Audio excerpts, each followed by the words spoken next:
Next up, this is an interesting one. So after the Artemis 1 mission's brilliant success, why is an encore 2 years away?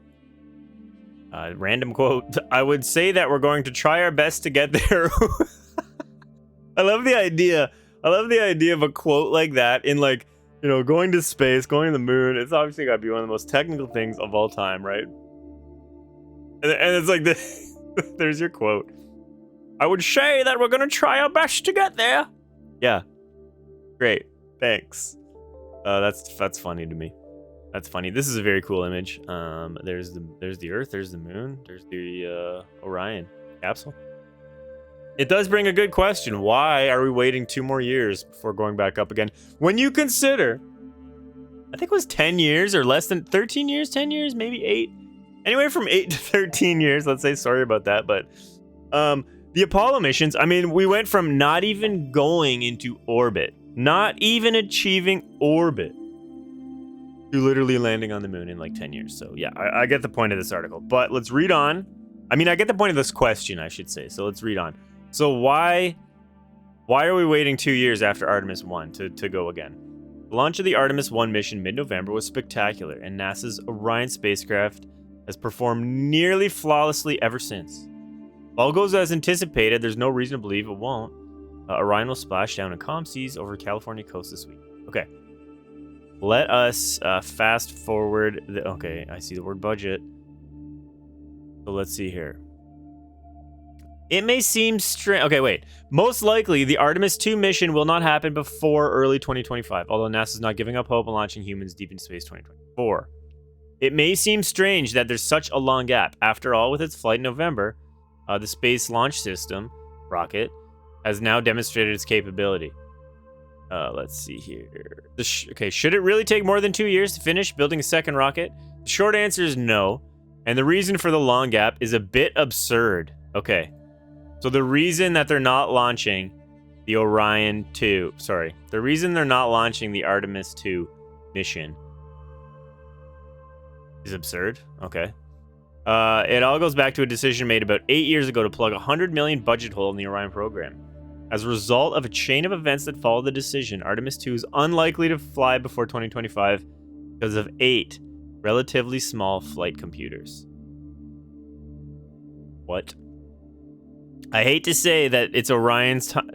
I hate to say that it's Orion this time holding us up, but I'm bringing up the rear, and it's part of my legacy. What? So the Orion's flight computers are holding them up? So 8 years ago, senior NASA officials and Orion's primary contractor, Lockheed Martin, needed to fill a budget hole. NASA was spending $1.2 billion per year developing the Orion spacecraft, and while it was making progress on the design, there were still challenges. So, one key difference is that NASA only planned to fly the original version of the SLS rocket, known as Block 1, a single time. After the initial mission, the agency planned to upgrade the rocket's upper stage, making a version of the rocket known as Block 1B. Because this variant was taller and more powerful than Block 1, it required significant modifications to the launch tower. 3 years of work. Wow. NASA engineers estimated it would take 3 years of work after the initial SLS launch to complete and test the brand new tower. That seems like a long time. I mean, it is rocket science after all, but that seems like a long time. I mean, it does all come down to money. There's not enough money installed. So Orion could reuse some components from the first flight of their spacecraft. In particular, they focused on a suite of 24 avionics boxes that are part of the electronic system that operates Orion's communications. It would take 2 years to recertify the flight hardware. Oh my lord. I mean, this is a very intensive thing that's happening here. Let's see.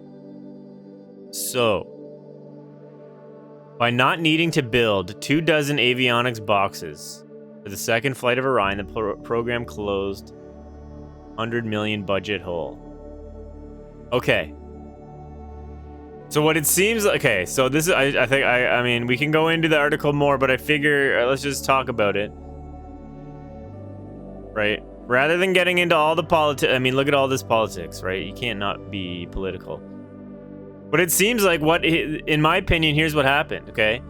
So, why are we, so after the Artemis 1 was a complete success, why are we not going back to the moon until 2025? And the answer is absurd, and they say it's absurd, and it's because they tried to save money on these flight computers by Lockheed Martin, and to take the old flight computers back from the Orion capsule that's going to be landing, I believe shortly, in the next week or so, because they're taking those back and they have to recertify them. It's like Apple's refurbished program.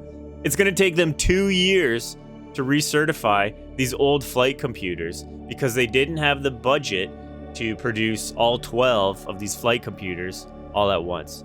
So that is the reason that the program isn't going back to the moon until 2025. It's kind of like, you know, to me, I don't know. It's like, what's that movie, that James Cameron movie? It's like Avatar, right? When Avatar 2 comes out, is anyone gonna care?